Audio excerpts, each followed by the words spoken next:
Tem uma coisa que eu queria muito perguntar. Eu vou abrir aqui. Pode ficar à vontade, a gente não tem formalidades aqui, não. Apesar de eu estar vestido todo coxinha assim, é porque tava no trabalho, pessoal. Mas faz parte. Você fala sobre lutas, por exemplo, para subsistência, para poder ter o que comer. Você fala sobre lutas de moradia, você citou MTST.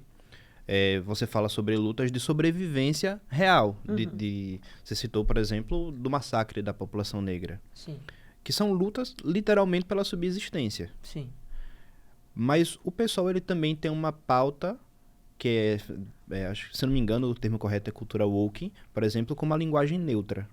Você acha que isso não tira um foco de lutas mais urgentes, não? Não acho, Will. Eu acho que o pessoal é o partido onde todas as lutas se encontram. A gente... Uma frase, essa foi...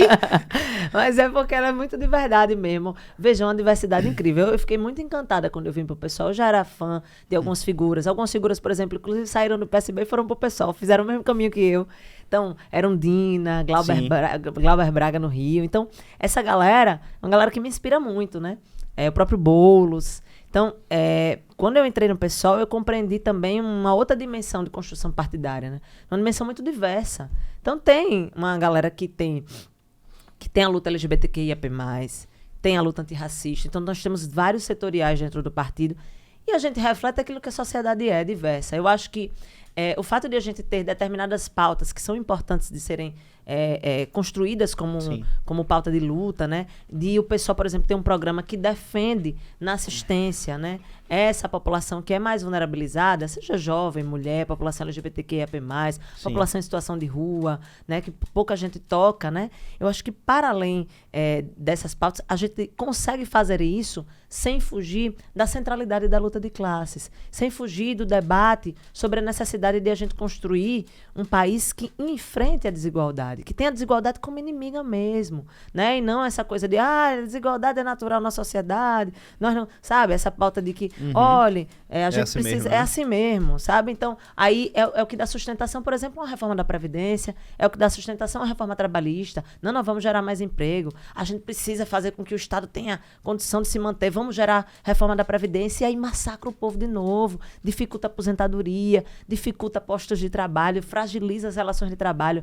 Essa lógica é uma lógica que precisa ser combatida. E eu acho que os movimentos, o movimento LGBTQIAP+, o movimento antirracista, né, o movimento de mulheres, não exclui essa pauta. Eu acho que muito pelo contrário, a gente precisa entender que a luta ela precisa ser interseccional. Sim. Inclusive porque, quando a gente olha para a realidade da sociedade, se a gente não fizer um debate de gênero e de raça, a gente vai entregar política pública que não responde às demandas do povo. Porque, veja, quando a gente olha para a realidade de Sergipe, que mais de 50% da população está passando fome, para ser mais claro, a insegurança alimentar é fome, né? Às vezes não tem o que comer de manhã, não tem meio-dia, não tem de noite.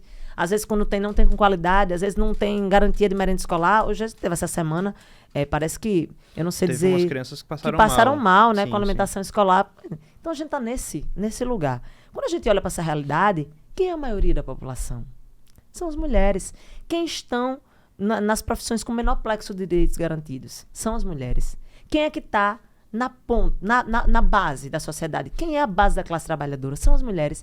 Quem é que mais sofre violência doméstica familiar? As mulheres negras. Então, a sociedade, ela escancara para a gente a realidade. Então, não dá para eu construir um debate de enfrentamento à desigualdade, ou não dá para eu construir, por exemplo, uma política de renda básica em que eu vou fazer uma busca ativa para garantir que quem tiver mais vulnerabilizado receba esse dinheiro se eu não fizer um recorte de raça e de gênero.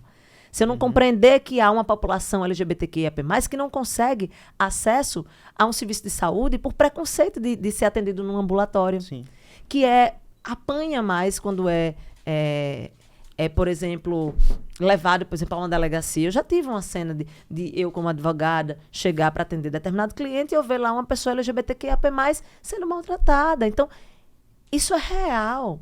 Ou a gente enfrenta essa realidade na perspectiva de construir política, inclusive tanto para um enfrentamento imediato, quanto para a conscientização da sociedade, para o avanço na educação, ou a gente vai ficar sempre pregando mais do mesmo.